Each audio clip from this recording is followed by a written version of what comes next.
ठीक है।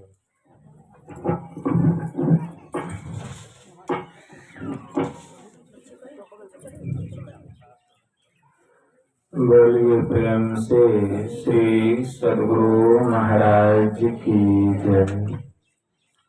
श्री सद्गुरु महाराज की जय। श्री सद्गुरु महाराज की जय।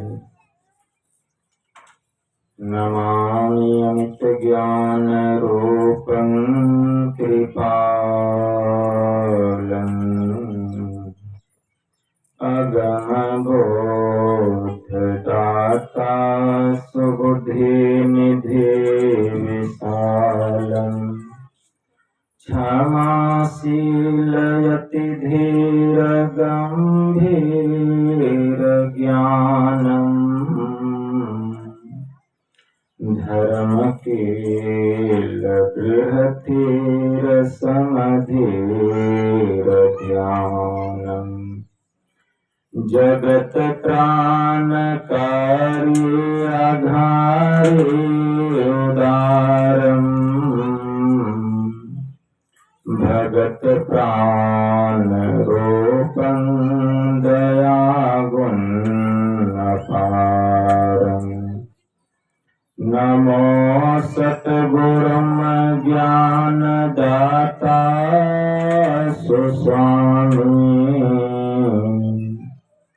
नमामि नमामि नमामि नमामि नमामि नमामि नमामि नमामि महाराज सद्गुरु है राजन को राजा है जिनकी कृपा से सर्व काजा भने में ही सोई परम गुरु नमामि नमामि नमामि नमामि नमामि नमामि नमामि नमामि नमामि। श्री सद्गुरु महाराज की जय।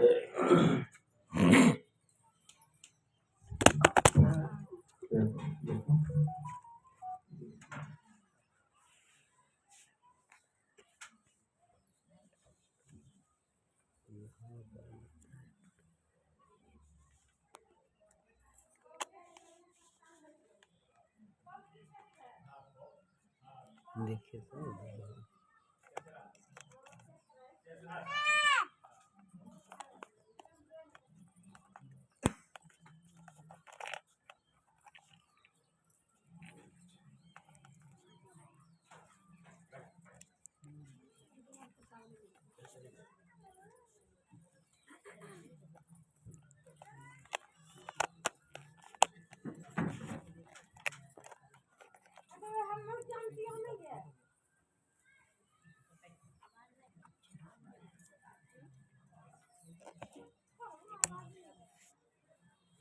आ रहा है। बोलिए प्रेम से श्री सद्गुरु महाराज की जय।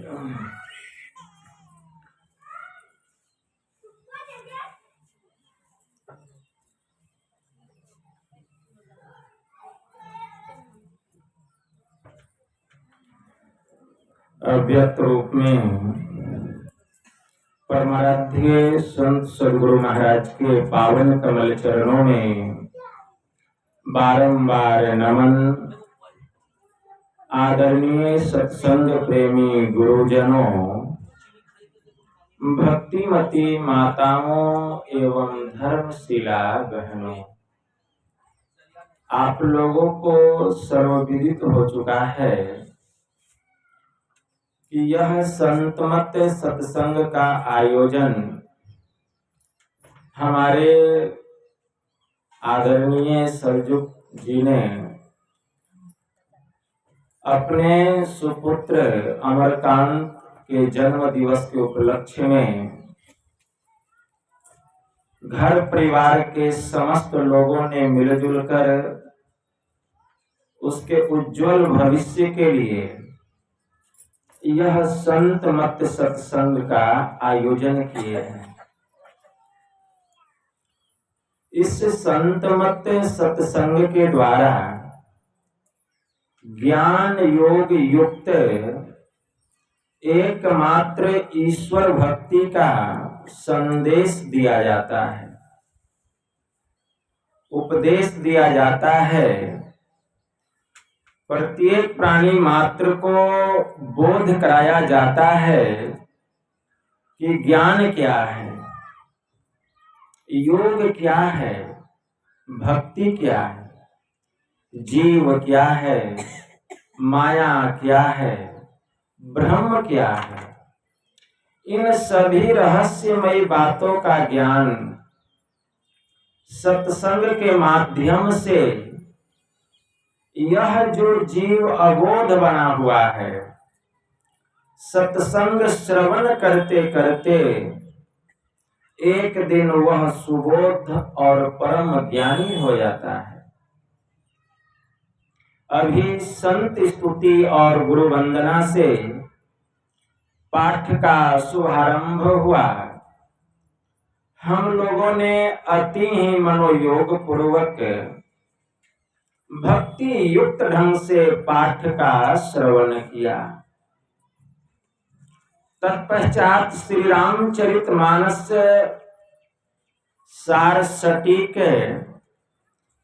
सप्तम सोपान उत्तर कांड से भी हम लोगों ने पाठ का श्रवण किया। पाठ के क्रम में हम लोग सत्संग की महिमा और सज्जन दुर्जन के स्वभावों के संबंध में श्रवण कर रहे थे। सत्संग की महिमा क्या है, इसके संबंध में कुछ भी कहना सूर्य के सामने दीपक दिखलाने के तुल्य होगा। क्योंकि सत्संग अपने आप में व्यापक है और परमात्मा का निज अंग है सत्संग। जब भगवान श्री राम लंका पर चढ़ाई करने वाले थे तो बीच में समुंदर पड़ता था। उस समुंदर में पुल बांधना था। तो पुल बनने के लिए सभी सामग्रियां तैयार हो गई। उसमें मुख्य कारीगर थे नल और नील, यही दो मुख्य कारीगर थे। बंदर भालू बहुत बड़े बड़े पत्थर चट्टान ला ला करके देते थे नल और नील को, और वही पत्थर वही चट्टान नल और नील समुद्र में रखते जाते थे। लेकिन आश्चर्य की बात यह थी कि वह पत्थर समुद्र में डूबता नहीं था, वह तैरने लगता था। जब सभी बंदर भालुओं ने देखा कि क्या बात है, हम लोग इतने बड़े बड़े वजनदार पत्थर चट्टान ला करके देते हैं और नल नील इसको समुद्र में डालते हैं तो वह पत्थर डूबता नहीं है। बात क्या है?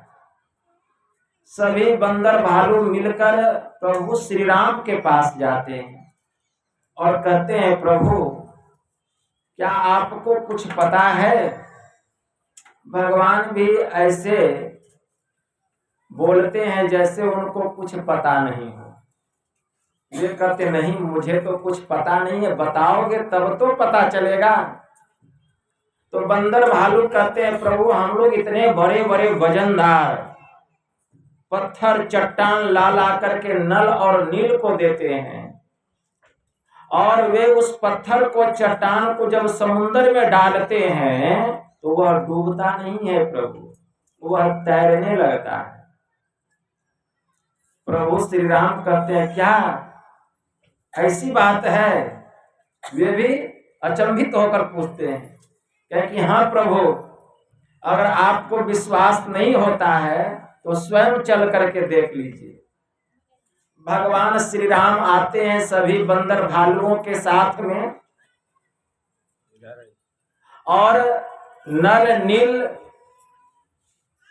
के पास आकर के कहते हैं कि क्या बात है नल नील, मैं यह क्या सुन रहा हूं कि तुम लोग बड़े बड़े चट्टान पत्थर बड़े बड़े वृक्ष जब तुम समुद्र में डालते हो तो वह डूबता नहीं है, तैरने लगता है। क्या ये सत्य बात है? तो नल और नील कहते हैं, प्रभु ये सब आपके नाम की महिमा है। क्योंकि ठीक है, अगर मेरे नाम की महिमा है तो एक पत्थर मुझे भी दो, जरा मैं भी डाल कर देखूं कि यह डूबता है या कि तैरता है। तो एक बंदर जो था, एक छोटा सा टुकड़ा पत्थर का प्रभु श्री राम के हाथ में ला कर देते हैं कि छोटा रहेगा तो तैरेगा, वजनदार नहीं देते, छोटा देते हैं। जैसे ही प्रभु श्री राम वह छोटा सा पत्थर जब समुद्र में डालते हैं तो वह पत्थर समुद्र में गड़गड़ाते हुए समुद्र के पेंदे में जाकर के बैठ जाता है। मतलब वह तैरता नहीं है, वह समुद्र में डूब जाता है।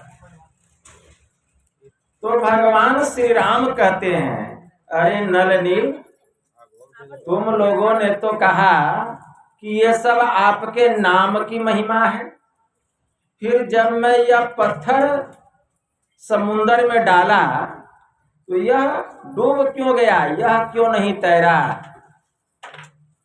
यह सुनकर नल और नील कहते हैं, प्रभु यह तो एक साधारण छोटा सा पत्थर है।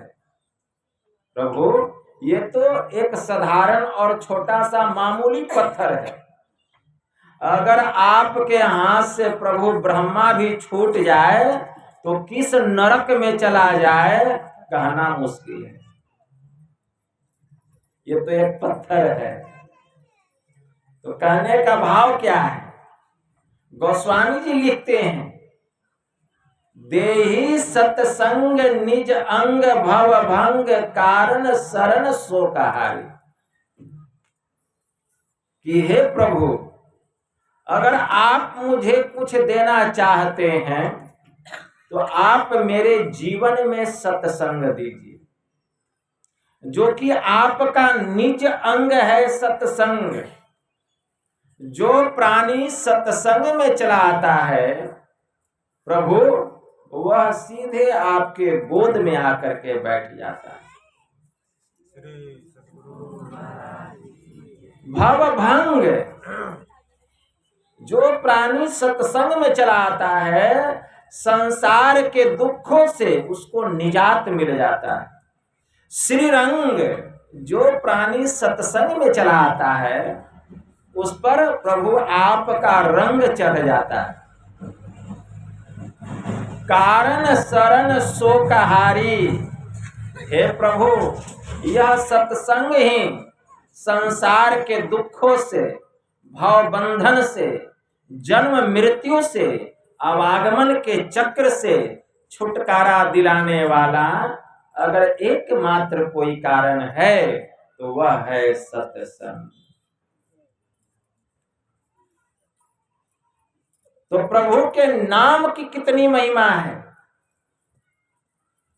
प्रभु के नाम की कितनी महिमा है। गोस्वामी जी लिखते हैं श्री रामचरितमानस में, बंदौ राम नाम रघुबर को, हेतु किसानो भानु हिमकर को, विधि हरिहर में वेद प्राण सो, अगुण अनुपम गुण निधान सो। गोस्वामी जी लिखते हैं, मैं उस राम के नाम की वंदना करता हूं जो सूर्य, चंद्रमा और अग्नि का कारण है।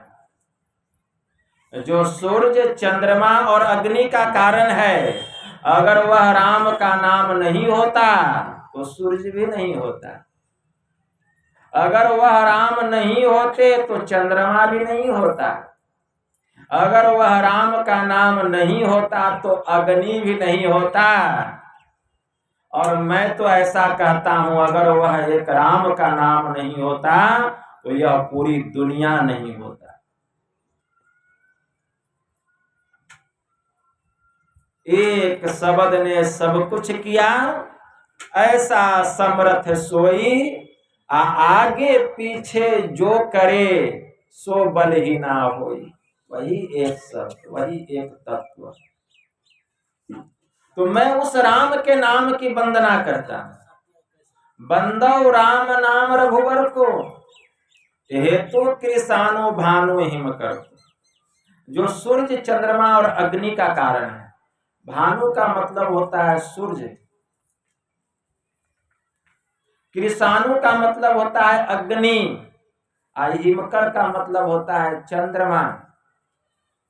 एक राम का नाम, अगर इन तीनों में से भानु, कृषाणु और हिमकर, इन तीनों में से राम का एक एक मात्रा निकाल दिया जाए तो तीनों का अस्तित्व मिट जाएगा। अगर तीनों से भानु, कृषाणु और हिमकर, भानु का मतलब सूर्य, कृषाणु का मतलब अग्नि और हिमकर का मतलब चंद्रमा, अगर इन तीनों से राम का एक एक मात्रा निकाल दिया जाए तो तीनों का अस्तित्व मिट जाएगा। जैसे भानु से राम का एक मात्रा, कृषाणु भानु, कृषाणु हिमकर। तो सबसे पहले राम, राम में क्या है, रो है, आकार है और मोह है। तो सबसे पहले रो एक मात्रा, अगर हम कृषाणु से र को हटा दें तो कृषाणु नहीं कहलाकर कृषाणु कहलाएगा। अगर कृषाणु से राम का एक मात्रा रो हटा दें तो कृषाणु नहीं कहलाकर क्या कहलाएगा, कृषाणु, जिसका मतलब अग्नि नहीं होगा। अब क्या बच गया, र तो हट गया, आकार। अगर हम भानु से राम का दूसरा मात्रा आकार निकाल लें तो भानु नहीं कहलाकर भानु कहलाएगा, जिसका अर्थ सूर्य नहीं होगा। अब बच गया मो, तो इधर बच गया हिमकर। अब हिमकर से राम का एक मात्रा म निकाल दिया जाए तो हिमकर नहीं कहलाकर हिकर कहलाएगा, जिसका अर्थ चंद्रमा नहीं होगा। तो गोस्वामी जी संत तो थे ही, लेकिन वे बड़े विद्वान थे, मर्मज्ञ थे कि हेतु कृषाणु भानु हिमकर। अगर राम का एक एक मात्रा तीनों से निकाल लिया जाए तो तीनों का अस्तित्व मिट जाएगा। मैं उसी राम के नाम की वंदना करता हूं। अब देखिए वह राम का नाम कैसा, मैं जिस राम के नाम की वंदना करता हूं वह राम कैसा। अब गोस्वामी जी आगे लिखते हैं, विधि हरिहर मैं वेद प्राण सो। क्या समझे? विधि का मतलब ब्रह्मा, हरि का मतलब विष्णु, और हर का मतलब महादेव, देवों के देव महादेव भगवान शिव। तो विधि हरि हर मैं वेद प्राण सो, और वेद इन चारों का वह जो राम का नाम है प्राण, वह राम का नाम ब्रह्मा विष्णु शिव और वेद का प्राण बतलाया गया है। और प्राण किसी के भीतर से निकल जाए तो उसका क्या अस्तित्व रहेगा? उसका कोई भी अस्तित्व नहीं रहेगा। तो ब्रह्मा विष्णु शिव और वेद का प्राण वह राम का नाम है, जिस राम के नाम की मैं वंदना करता हूं। तो विधि हरिहर में वेद प्राण सो, अगुण अनुपम गुण निधान। वे राम कैसे? तो कहते हैं अगुण, वे गुण रहित हैं, वे गुण के घेरे में नहीं है, वे गुण के फेरे में नहीं है, वे गुणातीत हैं, त्रय गुणातीत हैं। तीनों गुण उनको घेर नहीं सकता, बल्कि ये तीनों गुण इन्हीं से उत्पन्न होता है। तीनों गुणों की उत्पत्ति उसी राम से हुई है, सतोगुण, रजोगुण और तमोगुण। मतलब सतोगुण के प्रतीक भगवान विष्णु की उत्पत्ति उसी राम से हुई है, रजोगुण के प्रतीक ब्रह्मा जी की उत्पत्ति उसी राम से हुई है, तमोगुण के प्रतीक भगवान शिव जी की उत्पत्ति उसी राम के नाम से हुई। क्या समझे? वे त्रय गुणातीत हैं, तीन गुण इनसे उत्पन्न होते हैं। ये गुण रहित हैं, गुण इनको अपने घेरे में नहीं रख सकता। तो अगुण अनुपम, वे जो राम हैं उनकी उपमा किसी से नहीं दी जा सकती, किसी से भी उस राम की उपमा नहीं दी जा सकती। गुण निधान सो, और वे गुण के अथाह भंडार हैं। प्रभु श्री राम अमित बोध, अनिह मित भोगी, सत्य सार कवि कोविद जोगी। वे अमित ज्ञान के भंडार हैं। ऐसे प्रभु श्री राम, ऐसे वे राम हैं जिनकी वंदना गोस्वामी तुलसीदास जी कर रहे हैं। उस राम की भक्ति, ऐसे जो राम हैं, ऐसे जो परमात्मा है, ऐसे जो ईश्वर हैं, हम उनको कैसे कोई रूप रंग में ला सकते हैं? हम कैसे उनका कोई आकार प्रकार दे सकते हैं? वही राम त्रेता युग में सूर्य वंश में महाराज दशरथ के कुल में उनका पुत्र बनकर एक राजकुमार के रूप में प्रकट हुए। वही राम, ऐसे वे राम प्रकट हुए हैं। प्रभु का जन्म नहीं होता है, परमात्मा का जन्म नहीं होता है। बहुत लोग कहते हैं जन्म हुआ है, ईश्वर का जन्म नहीं होता है, उसकी मृत्यु नहीं होती है।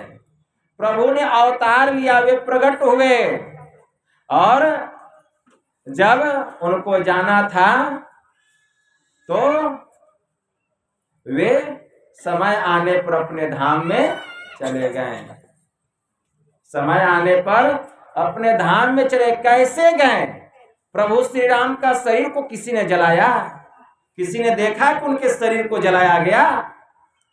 अरे वे प्रकट हुए, लीला किए और अपने धाम में चले गए। कैसे? उन्होंने जल समाधि ले ली, जल समाधि ले ली। इसीलिए परमात्मा का जन्म नहीं होता है, उसकी मृत्यु नहीं होती है। ठीक है, गुरु नानक देव जी महाराज की वाणी में आया, न तिसु मातु पिता सुत बंधक, न तिसु काम न नारी, अकूल निरंजन अपरंपरो, सगली ज्योति तुम्हारी। घटी घटी अंतरी ब्रह्म लुकाइया, घटी घटी ज्योति सवाई। वज्र कपाट मुक्ते गुरमति, निर्भय तारी लाई। जंत उपाई कालू श्री जनता, बस गति जुवती सवाई। सती गुरु सेवी पदार्थ पावही, अछूट ही शब्द कमाई। सोचे भारे साचु समावे, बिरले सूचाचारी। अतंते कोई परम तंतु मिलाइया, नानक सरनी तुम्हारी। गुरु नानक देव जी महाराज की वाणी में आया, अलख अपार अगम अगोचरी, नातिसु काल न कर्मा। जाति अजाति अजोनी संभव, नातिसु भाव न भरमा। साचे सचियार बिटहु कुर्बानो, न तिसु रूप वर्णो नहीं रखिया। साचे शब्द निशान। वह जो परमात्मा है, उसका कोई माँ बाप नहीं है, उसका कोई भाई बहन नहीं है, उसको कोई स्त्री नहीं है, वह सबका मालिक, वह परमात्मा। ऐसे वे राम हैं, ऐसे वे परमात्मा हैं, उनसे कहीं खाली नहीं है। यह विश्व और ब्रह्मांड जो है उसमें ओतप्रोत है। वे जो राम है, वे जो परमात्मा हैं, उनको कहीं जाने की क्या आवश्यकता है, कहीं से आने की क्या आवश्यकता है। ऐसा कोई स्थान है जहां वे नहीं है? ऐसा कोई स्थान नहीं है। भगवान शिव जी ने भरी सभा में कहा, भरी सभा में कहा था, हरि व्यापक सर्वत्र समाना, अप्रेम से प्रकट हो ही मैं जाना। देश दिशि विदिशहु माही, अरे कहाँ हूं सो कहाँ जहां प्रभु नाय। मतलब वह कौन सा देश है, वह कौन सा स्थान है, वह कौन सा जगह है जहां की वे नहीं है, वे परमात्मा कहाँ नहीं है। संत पलटू साहब ने कहा, बैरागिन भूली आप में जल में खोजे राम, और जल में खोजे राम जाई के तीर्थ छाने। जाइए तीर्थ में खोजने के लिए, कहाँ है राम। कोई जल में खोज रहे हैं, कोई पत्थर में खोज रहे हैं, कोई पानी में खोज रहे हैं, कोई पहाड़ में खोज रहे हैं। अरे भर में चारों खूंट नहीं शुद्धि अपनी आने। चारों धाम आप घूम के आ जाइए, अरे जब अपना ही शुद्धि नहीं हुआ, अपना ही ज्ञान नहीं हुआ, उस राम का ज्ञान कहां से होगा। फूल में जो वास बसत है, काष्ठ में अग्नि छिपानी। अब खोदे बिनु न मिले अहे धरती में पानी। घृत दूध में बसे छिपी मेहंदी में लाली। ऐसे पूरन ब्रह्म कहूं, तिल भर कहूं नहीं खाली। पलटू सत्संग बीच में करिले अपना काम। अरे वैरागिन भूली आप में जल में खोजे राम। आप फूल को देखते हैं, लेकिन उस फूल में खुशबू भी है, क्या उसको खुशबू को आप देखते हैं? नहीं देख पाते। ऐसे वे ब्रह्म है, वे राम है। काष्ठ में अग्नि छिपानी, लकड़ी है उसमें अग्नि छिपा हुआ है, दिखाई देता है। अभी जिस चौकी पर हम बैठे हैं इसमें अग्नि है। आप थोड़ा सा केरोसिन का तेल डालिए, एक माचिस की तीली लगाइए, धू धू करके जलने लगेगा। उतना आग क्या छोटी सी माचिस की तीली में थी? नहीं, इस चौकी में था। काठ का जो चौकी है इसमें अग्नि था, लेकिन अग्नि छिपा हुआ है, इसको प्रकट करना पड़ता है। उसी तरह वे राम हम सबके घट घट में छिपे हुए हैं, उसको योगिक क्रिया के द्वारा ध्यान करके साधन करके उसको प्रकट करना पड़ता है। काष्ठ में अग्नि छिपानी, खोदे बिनु न मिले अहे धरती में पानी। धरती में पानी है लेकिन दिखाई दे रहा है, खोदेंगे तब ना पानी निकलेगा, तो परिश्रम करना पड़ेगा।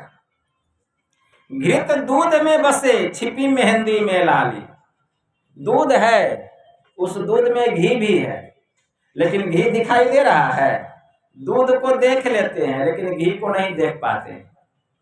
अगर आपसे कहा जाए दूध से पूरी छान दीजिए, छान सकेंगे?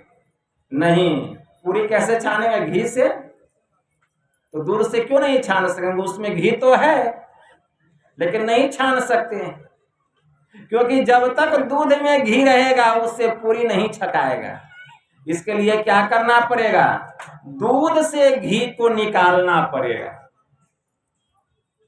तो उसके लिए दूध को जमाना पड़ेगा और तब फिर मत करके उससे घी को अलग करना पड़ेगा, तब घी अलग होगा और तब उससे जो काम होना चाहिए पूरी बनाने का वह हम बना लेंगे। लेकिन जब तक घी दूध में है उससे पूरी नहीं बनेगी। तो घृत दूध में बसे छिपी मेहंदी में लाली। मेहंदी के पत्ते हरे भरे होते हैं लेकिन उसके भीतर में लाली है। लाली दिखाई देता है, मेहंदी का पत्ता हरा होता है, लाली उसके भीतर में है, छिपा हुआ है। लेकिन उस मेहंदी के पत्तों को जो हम पीसते हैं, पीस करके हाथों पर श्रृंगार करते हैं, तब वह लाली प्रकट हो जाता है। उसी तरह वे परमात्मा है तो स्वामी सबके भीतर, लेकिन लखा न होता है। जैसे रंग मेहंदी में तैसे मालूम होता है। जैसे मकरा जाल जगत में तरह तरह के छाता है, और धरी के देखो उसके भीतर तनिक सुत नहीं आता है। इंद्र जाल का अजब तमाशा, और पुतली ताल लगाता है कोई भीतर दूसरा बैठा, है कोई भीतर दूसरा बैठा, नाना नाच नचाता है। जैसे बूंद बूंद जल ही में जल ही माही समाता है, लक्ष्मीपति झूठी यह माया ब्रह्म सत्य मन भाता है।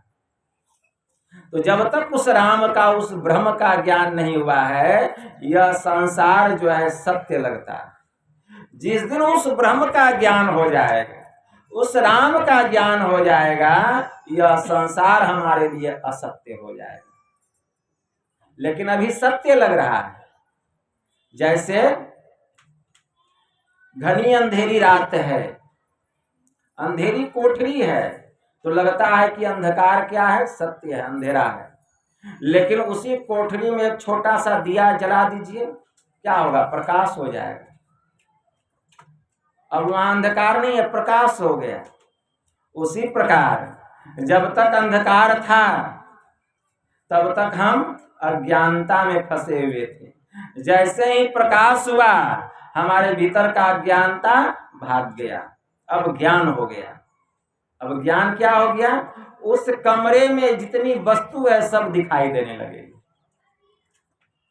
अंधकार भी खत्म और जो जो सामान है सब दिखाई देने लगा। उसी प्रकार यह संसार जो है, यह संसार क्या है? अंधकार में, अंधकार में। यह संसार असत्य है और अंधकार जो है असत्य का प्रतीक है, और परमात्मा सत्य है।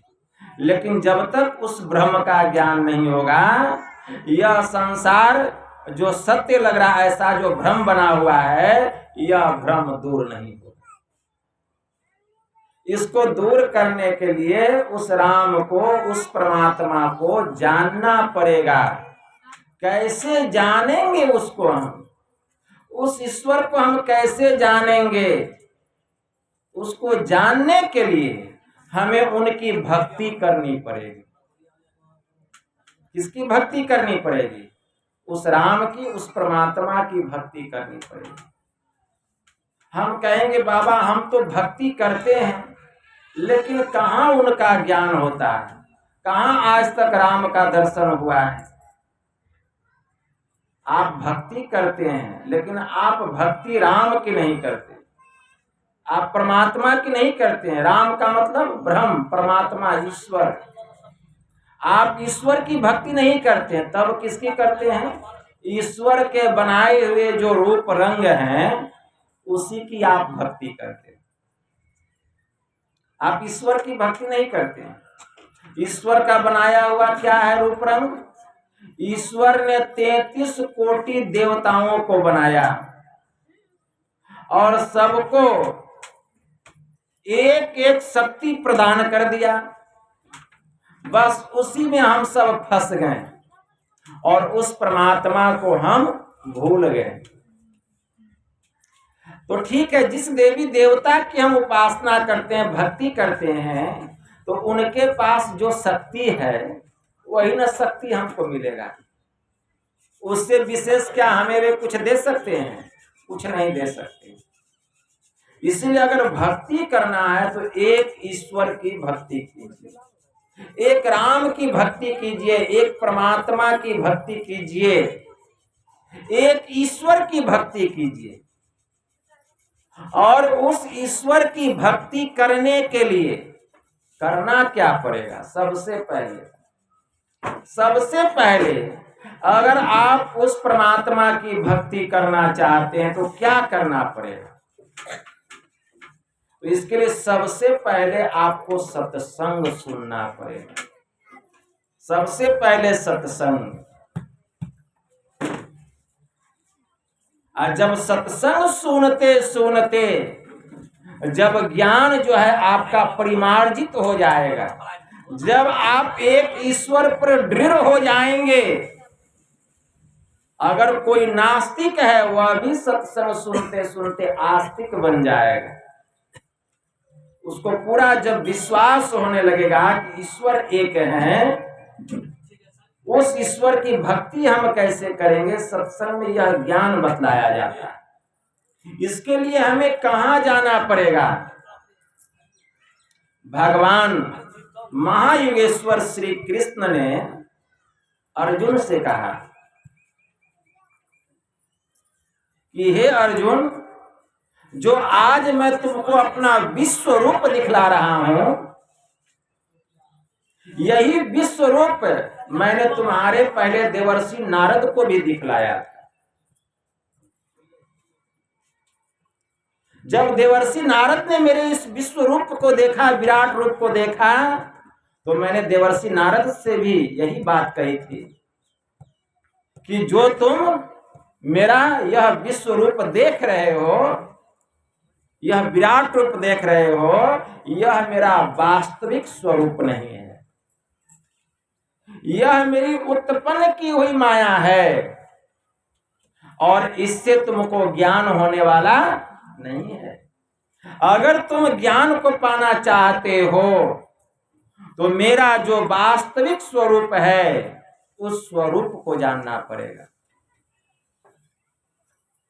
उस स्वरूप को जानना पड़ेगा। वास्तविक स्वरूप क्या है, उसका ज्ञान कैसे होगा? तो भगवान महायुगेश्वर श्री कृष्ण ने यह बात अर्जुन को बतलाई। मंत्र आया है श्रीमद् भगवत गीता में। भगवान महायुगेश्वर श्री कृष्ण कहते कि हे अर्जुन, तद्विधि प्राणिपातेन परिप्रश्नेन सेवया उपदेशयन्ति ते ज्ञानम ज्ञानिन अस्वतत्वदर्शिनः। किसके लिए? तत्वदर्शी महापुरुषों के शरण में जाओ, मतलब संत महापुरुषों के शरण में जाओ, उनको दंडवत प्रणाम करो, अब कुछ दिनों तक उनकी सेवा करो, उनकी खिदमत करो, उनकी चाकरी करो। जब तुम्हारी सेवा से वे अति प्रसन्न हो जाएंगे तब वे तुम्हें ब्रह्म ज्ञान का उपदेश करेंगे और उस उपदेश को जानकर, उस ज्ञान को जानकर, हे अर्जुन जब तू ध्यान करेगा तो पहले तुझे अपने स्वरूप का ज्ञान होगा, तदंतर मेरे स्वरूप की पहचान होगी और तू सदा के लिए दुखों से छूट जाएगा। श्री सतगुरु महाराज की। भगवान ने अर्जुन को यह बात बताई। भगवान ने अर्जुन को यह भी बतलाया कि हे अर्जुन, यान्ति देवव्रता देवान्ति त्रिन्यान्ति पितृव्रता भूतानि यान्ति भूतेज्या मद्याजिनोऽपि माम, कि हे अर्जुन देवताओं को पूजने वाले देवताओं के पास, यान्ति देवव्रता मतलब देवताओं को पूजने वाले देवताओं के पास, पीतरों की पूजा करने वाले उन पीतरों के पास, भूतों को पूजने वाले उन भूतों के पास, और मेरी भक्ति करने वाले सीधे मेरे पास आते। इसलिए अर्जुन तू मेरा भक्त बन, भगवान ने कहा मेरी भक्ति कर। जो बात अर्जुन को भगवान महायोगेश्वर श्री कृष्ण ने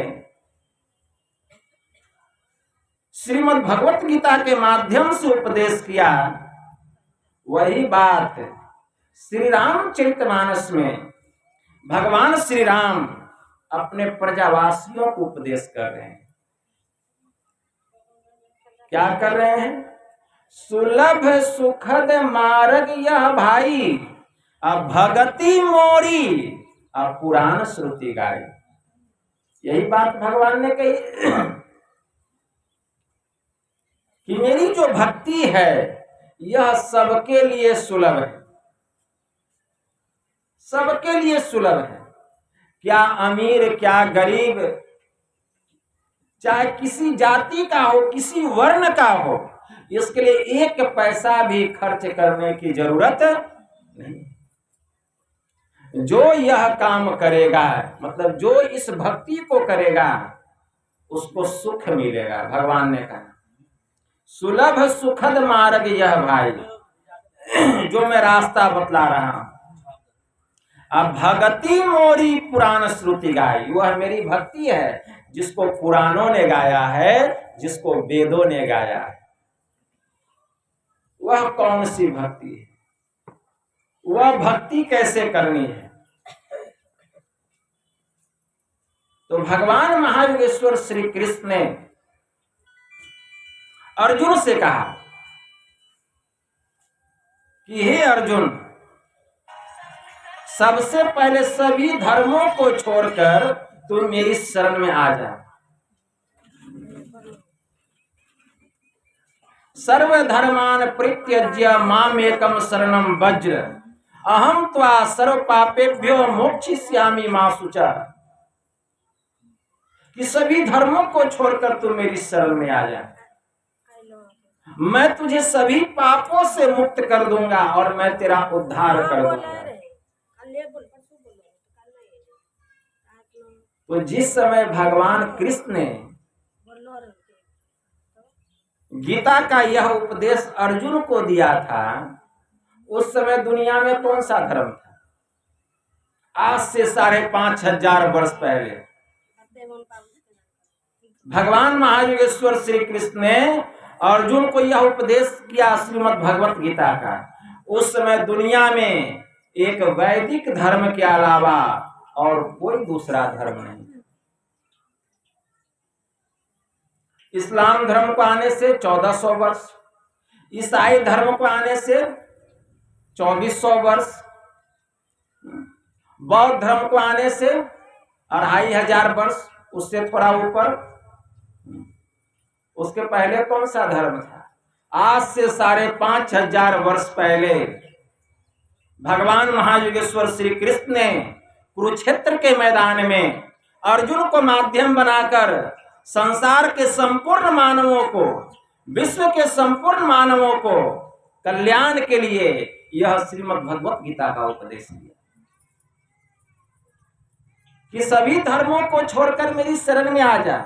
भगवान ने ऐसा क्यों कहा? जानते थे कली काल आने वाला है, कलयुग आने वाला है। संसार में बहुत धर्म होंगे, बहुत पंथ होंगे, बहुत मत होंगे, बहुत मजहब होंगे। लोग अपने धर्म से भ्रष्ट होंगे और पतन की ओर जाएंगे। इसीलिए भगवान ने पहले ही उपदेश कर दिया, पहले ही उपदेश कर दिया। यह ज्ञान एक वैदिक धर्म के अलावा और कोई दूसरा ज्ञान नहीं। और यही वैदिक ज्ञान उपनिषद का ज्ञान है। यही उपनिषद का ज्ञान संतों का ज्ञान है। यही भगवंतों का ज्ञान है।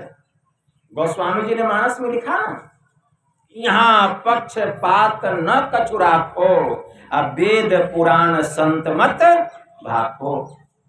गुरु महाराज कहने की कृपा किए, संत मत की मूल भित्ति तो उपनिषद के वाक्यों को ही मानने पड़ते हैं। क्योंकि जिस ऊंचे ज्ञान का तथा उस ज्ञान के पद तक पहुंचाने के जिस विशेष साधन नदानुसंधान अर्थात सुरत शब्द योग का गौरव संत मत को है, वे तो अति प्राचीन काल की सी भित्ति पर अंकित होकर जन्मगा रहे हैं। भिन्न भिन्न काल तथा देशों में संतों के प्रकट होने के कारण तथा इनके भिन्न भिन्न नामों पर इनके अनुयायियों द्वारा संत मत के भिन्न भिन्न नामकरण होने के कारण संतों के मत में पृथक ज्ञात होता है। परंतु यदि मोटी और बाहरी बातों को तथा पंथाई भावों को हटाकर विचारा जाए और संतों के मूल एवं सार विचारों को ग्रहण किया जाए तो यही सिद्ध होगा कि सब संतों का एक ही मत। चाहे वह संतों का ज्ञान हो, चाहे उपनिषद का ज्ञान हो, चाहे वेद का ज्ञान, एक ही ज्ञान है, अलग अलग नहीं, अलग अलग ज्ञान नहीं। तो यह ज्ञान है। आरंभ में जितने लोग थे सब एक ही मार्ग पर थे, लेकिन बाद में रास्ता भटक गए। रास्ता भटकने के कारण क्या हुआ? अपने पथ से भ्रष्ट हो गए, धर्म से भ्रष्ट हो गए, नीचे गिर गए। यह कैसा ज्ञान है? यह वेदांत का ज्ञान, सबसे ऊंचा ज्ञान है। स्वामी विवेकानंद जी महाराज अमेरिका के शिकागो शहर में गए थे, उनका प्रवचन होने वाला था। वहां के जो अमेरिकन लोग थे वे हिंदू धर्म को है दृष्टि से देखते थे, मतलब नीच दृष्टि से देखते थे। तो उन लोगों ने क्या किया कि हिंदू धर्मों का जो प्रमुख सदग्रंथ है वेद, उसको सबसे नीचे रख दिया और सबसे ऊपर बाइबल को रखा।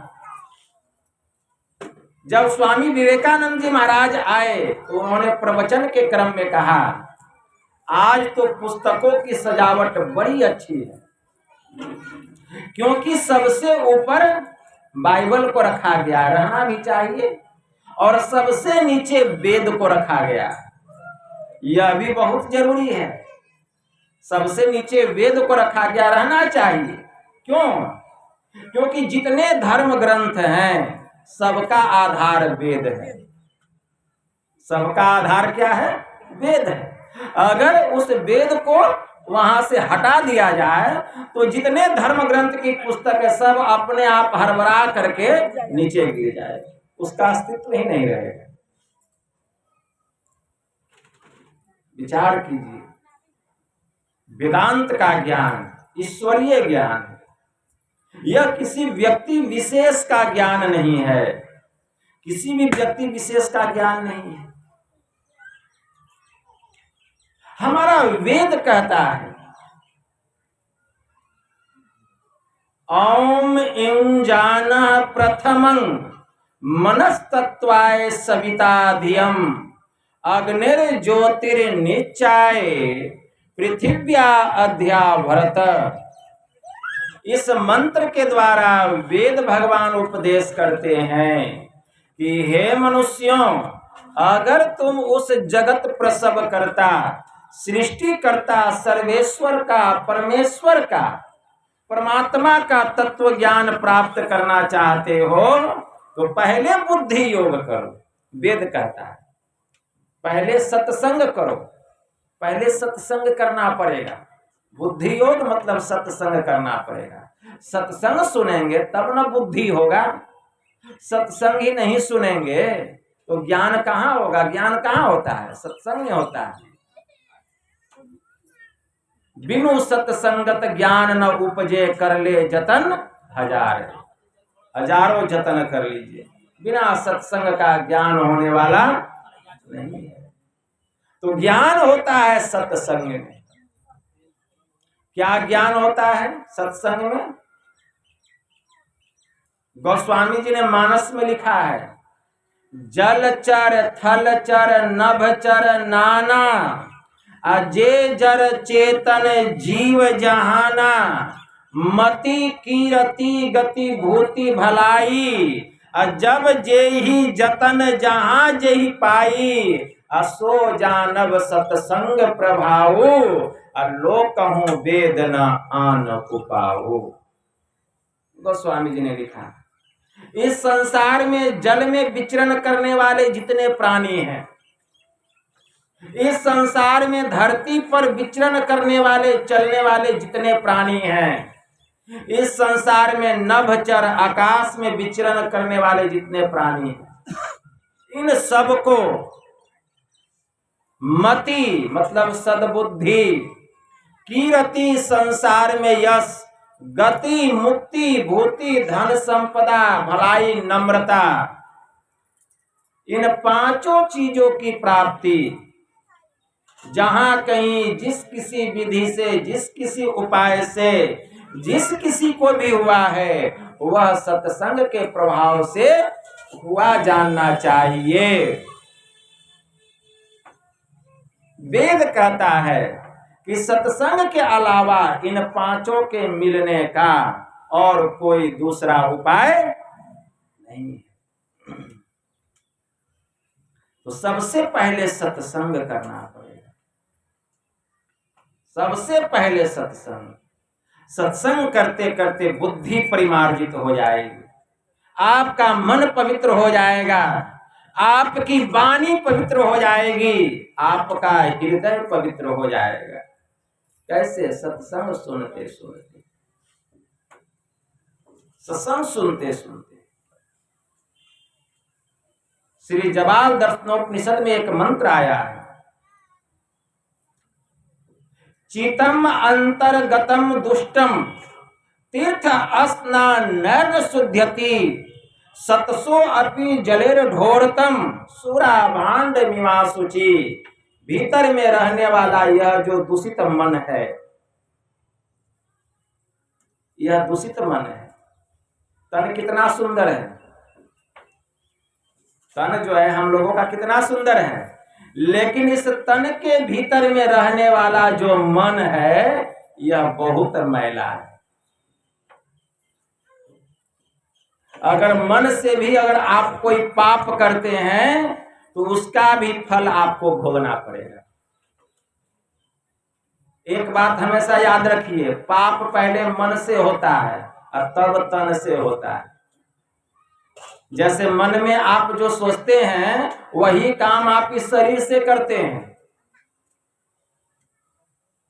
तो भीतर में रहने वाला यह जो दूषित मन है, यह मन जो है तीर्थों में स्नान करने से पवित्र नहीं होता है। खूब गंगा जी चले गए, गंगोत्री चले गए, प्रयागराज चले गए, खूब डुबकी लगाएं, अरे सही सही आपका शरीर भी साफ नहीं हुआ तो इस शरीर के भीतर में रहने वाला जो मन है वह कैसे साफ हो जाएगा? वह कैसे साफ होगा? नहाए धोए क्या हुआ, जो मन मैल न जाए, जाका दिल साबित नहीं, ताको कहाँ खुदाए। दिल का हुजरा साफ रख, जाना के आने के लिए, ध्यान गैरों का उठा उनको बिठाने के लिए। एक दिल लाखों तमन्ना, उस पे ज्यादा हवस, फिर ठिकाना है कहाँ उसको टिकाने के लिए। नकली मंदिर मस्जिदों में जाए, सदअफसोस है कुदरती मस्जिद का साकिन दुख उठाने के लिए। चश्मे दिल से देखा यहाँ जो जो तमाशे हो रहे हैं, अरे दिल सिता तो क्या क्या है तेरे दिल सताने के लिए। क्यों भटकता फिर रहा तू अरे तलाशे यार में, अरे रास्ता सहरग में है दिल भर पे जाने के लिए। इसके लिए मुर्शिदे कामिल से मिल, सिद्क और सबूरी से तकी, जो तुझे देगा फहम सहरग को पाने के लिए। गोश वातिन हो कुसादा, जो करे कुछ दीन अमल, ला इलाहा इल्लल्लाह अल्लाहु अकबर पे जाने के लिए। यह आमिल है तुलसी की, अमल कर ध्यान से, कुल कुरान में है लिखा अल्लाहु अकबर पे जाने। तो इसके लिए अमल करना पड़ेगा। पहले अपने मन को साफ करना पड़ेगा, मन को पवित्र करना पड़ेगा। मन कैसे साफ होगा? उपनिषद कहता है कि चितम अंतर्गतम दुष्टम, भीतर में रहने वाला यह जो चित्त है यह दूषित मन है। यह तीर्थों में स्नान करने से पवित्र होने वाला नहीं है। जैसे सतसो अपि जलेर ढोरतम सुरा भांड निवासुचि, जैसे मदिरा का पात्र सैकड़ों बार जल में डुबकी लगाने पर भी वह पवित्र होने वाला, शुद्ध होने वाला नहीं। तो फिर यह मन कैसे पवित्र होगा, यह कैसे शुद्ध होगा? तो इसके लिए ध्यान और सत्संग है। महर्षि संसेवी परमहंस जी महाराज कहा करते थे, तन पवित्र गुरु सेव कर। अगर आप इस शरीर को पवित्र करना चाहते हैं तो गुरु की सेवा कीजिए।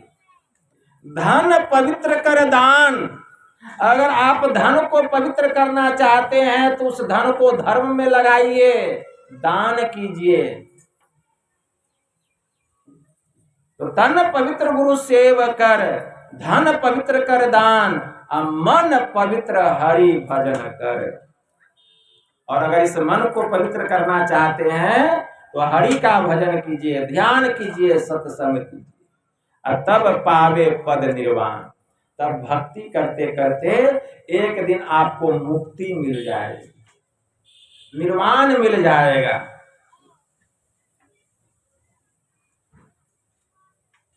इसीलिए तन को भी पवित्र करना पड़ेगा, धन को भी पवित्र करना पड़ेगा, और मन को भी पवित्र करना पड़ेगा।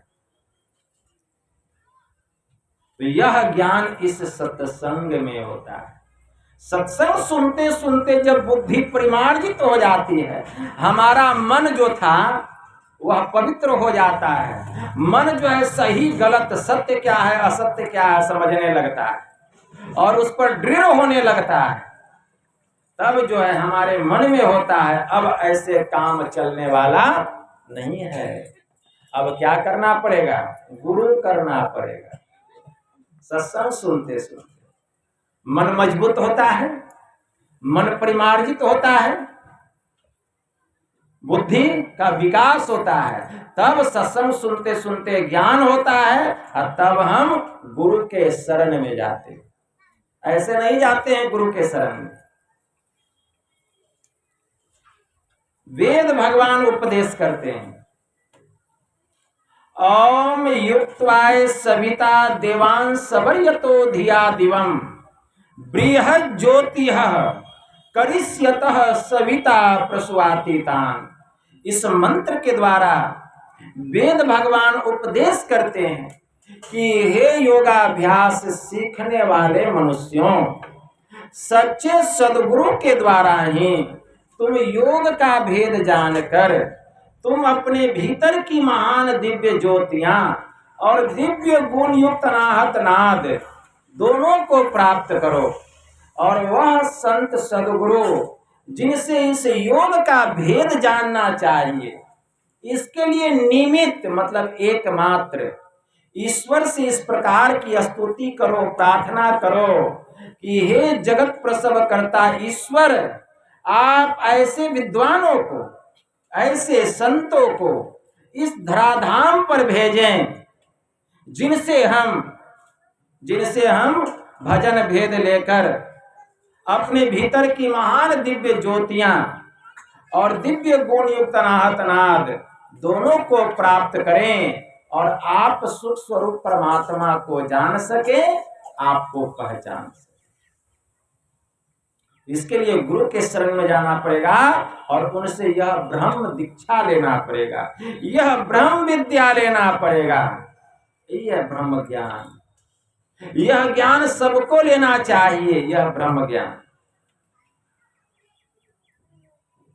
सबको लेना चाहिए, लेकिन जब तक हम संतों के शरण में नहीं जाएंगे, जब तक हम सत्संग नहीं सुनेंगे, सत्संग नहीं करेंगे, ये ज्ञान कहां से होगा? यह ज्ञान कहां से होगा? राजा श्वेत थे, उन्होंने जीवन में कभी दान पुण्य नहीं किया, कभी दान पुण्य नहीं किया, कभी साधु संतों की सेवा नहीं की, कभी साधु संतों की सेवा नहीं की, कभी सत्संग नहीं किए। किए क्या? अश्वमेध यज्ञ। एक अश्वमेध यज्ञ कराने में करोड़ों रुपए खर्च होते हैं, इसको खूब याद रखिए। और वे 100 अश्वमेध यज्ञ कराए, कितना खर्च हुआ होगा?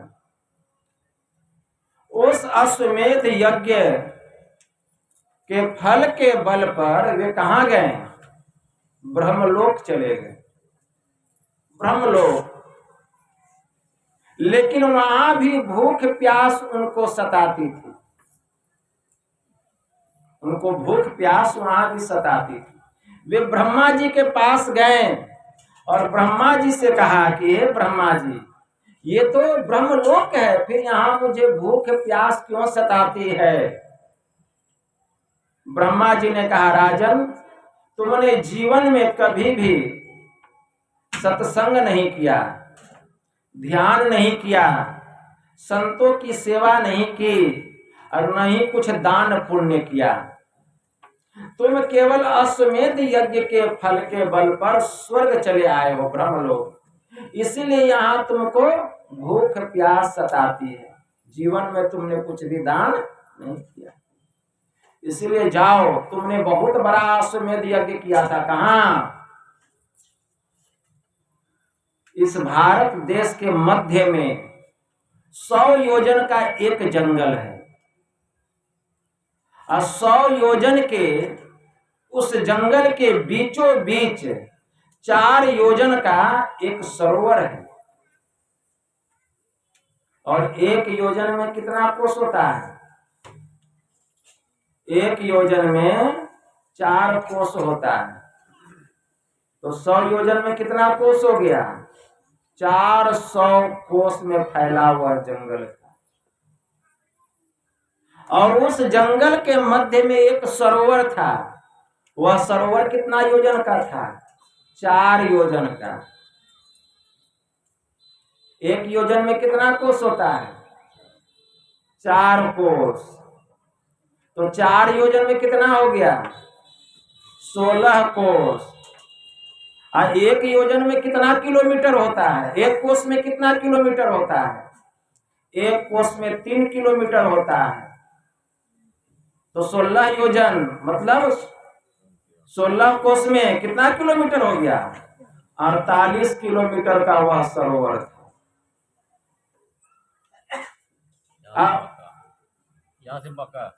और उसी सरोवर के किनारे राजा श्वेत ने बहुत बड़ा अश्वमेध यज्ञ किया, बहुत बड़ा अश्वमेध यज्ञ।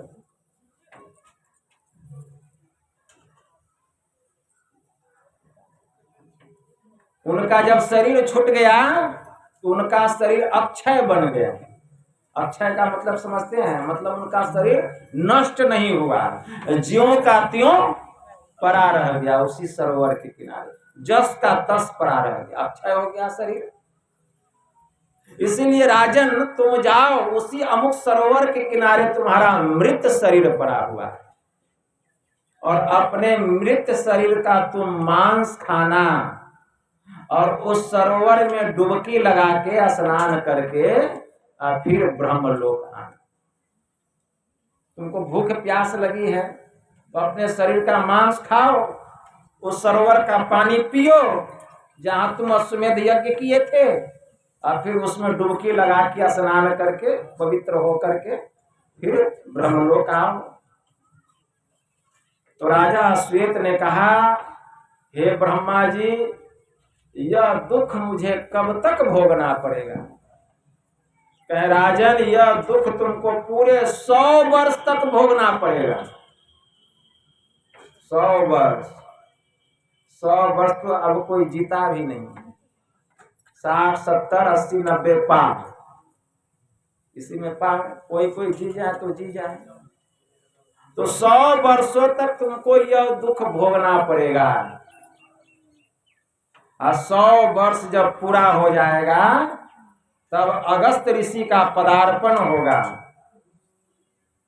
और उनका तुमको दर्शन होगा, और जब तुम उनको कुछ दान करोगे और उनका जब तुमको आशीर्वाद मिलेगा तब तुम इस दुख से छूट जाओगे। अब बेचारे राजा श्वेत जब भी भूख प्यास लगती, ब्रह्मलोक में विमान तो था, विमान पर बैठ जाते, उस विमान पर बहुत दास होते, दासियां होती, बहुत अप्सराएं भी होती थी, दिव्य विमान था, और उसी विमान पर बैठकर राजा श्वेत आते थे उस जंगल में, उस सरोवर के किनारे, और अपने मृत शरीर का मांस खाते, उस सरोवर का पानी पीते, अब उस सरोवर में स्नान करके फिर ब्रह्मलोक जाते।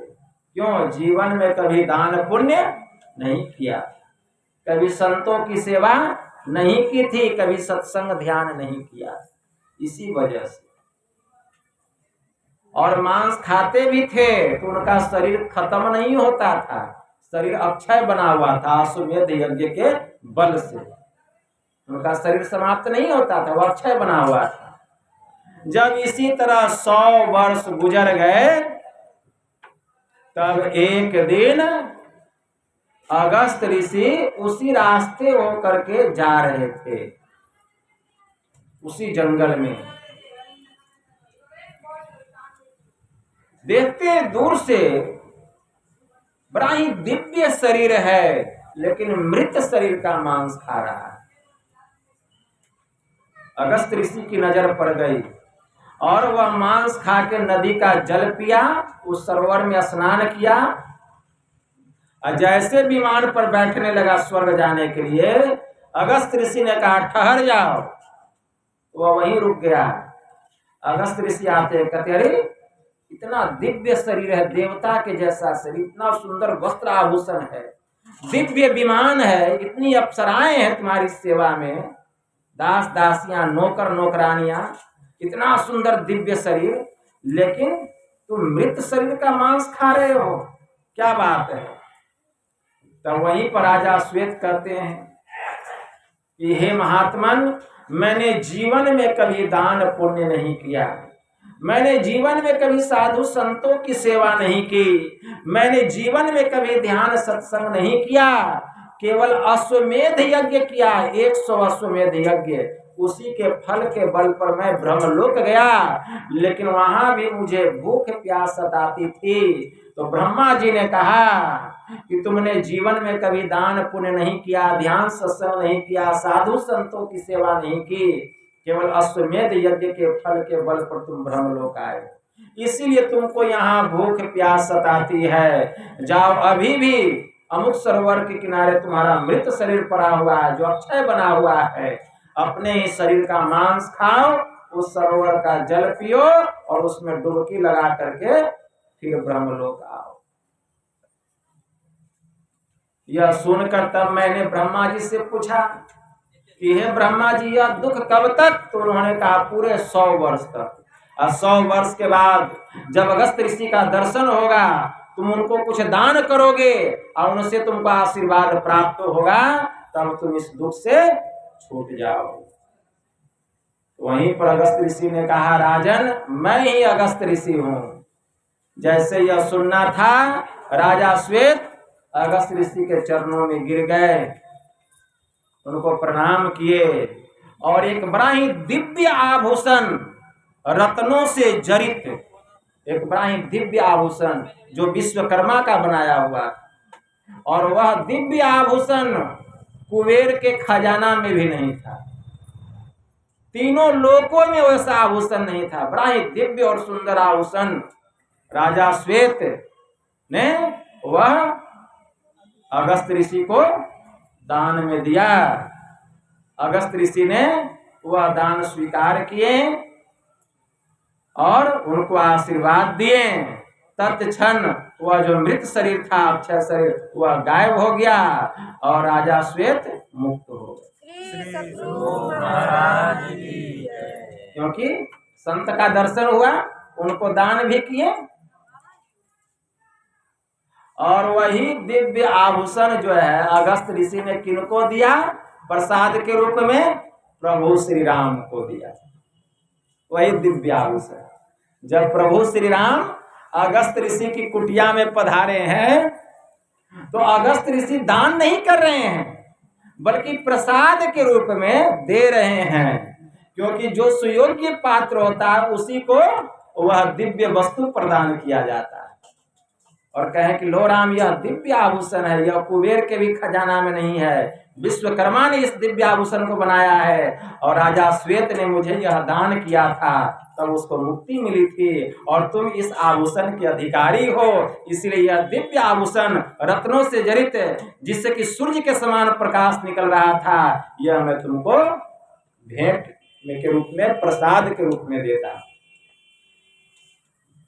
देखिए, तो जब तक हम सत्संग नहीं करेंगे, जब तक हम ध्यान नहीं करेंगे, जब तक हम साधु संतों की सेवा नहीं करेंगे, जब तक हम दान पुण्य नहीं करेंगे, कल्याण कैसे हो? इसीलिए अगर अपना कल्याण चाहते हैं तो हमारे हुजूर ने कहा, तन पवित्र गुरु सेव कर, धन पवित्र कर दान, मन पवित्र हरि भजन कर, तब पावे पद निर्वाण। तब भक्ति करते करते एक दिन हम लोग मुक्त हो जाते हैं, निर्वाण की प्राप्ति हो जाती है। तो कहने के लिए बहुत सारी बात है, ज्ञान तो अथाह अनंत है ना, हम कहते रह जाएंगे, आप लोग रात भर सुनिएगा, लेकिन वक्त जो है जवाब दे रहा है कि एक जगह और जाना है, और घड़ी में 1 घंटा 14 मिनट हो चुका है प्रवचन, मतलब 1 घंटा से ऊपर प्रवचन, 1.25 घंटा प्रवचन हो गया, ठीक है ना। इसीलिए आप लोग इतना सुने, अगर इसका थोड़ा सा भी अपने जीवन में धारण कर लें तो कल्याण हो जाए। यही थोड़ा सा मैं आप लोगों की सेवा में कहा, गुरु प्रसाद के रूप में। बस इतना ही कहकर मैं गुरु महाराज के श्री चरणों में प्रेम पुष्प समर्पित करते हुए अपनी वाणी को यहीं विराम देता हूँ। और हमारे डॉक्टर साहब सरजुग जी ने जो यह अपने ज्येष्ठ पुत्र अमरकांत के जन्मोत्सव के उपलक्ष्य में यह जो संत मत सत्संग का आयोजन किए, तो मैं उसके उज्जवल भविष्य के लिए गुरु महाराज से प्रार्थना करता हूँ। और आप लोग जो इतना कीमती समय निकाल कर सत्संग में अपनी उपस्थिति दर्ज किए हैं, आप लोग बड़े पुण्यात्मा हैं। अगर आप लोग नहीं होते तो यह ज्ञान मैं किनको सुनाता है। इसीलिए मैं गुरु महाराज से प्रार्थना करता हूँ कि आपके जीवन के जो कष्ट हैं गुरुदेव उसका हरण करें, आपके मन की जो कामनाएं हैं गुरु महाराज उसको पूरा करें, और ध्यान साधना में आप लोगों की उन्नति हो। बोलिए प्रेम से श्री सद्गुरु महाराज की जय। और जो लोग प्रवचन सुनना चाहते हैं, खास करके मेरा प्रवचन, तो मेरा एक चैनल है सत्संग सेवक स्वामी नवीन बाबा।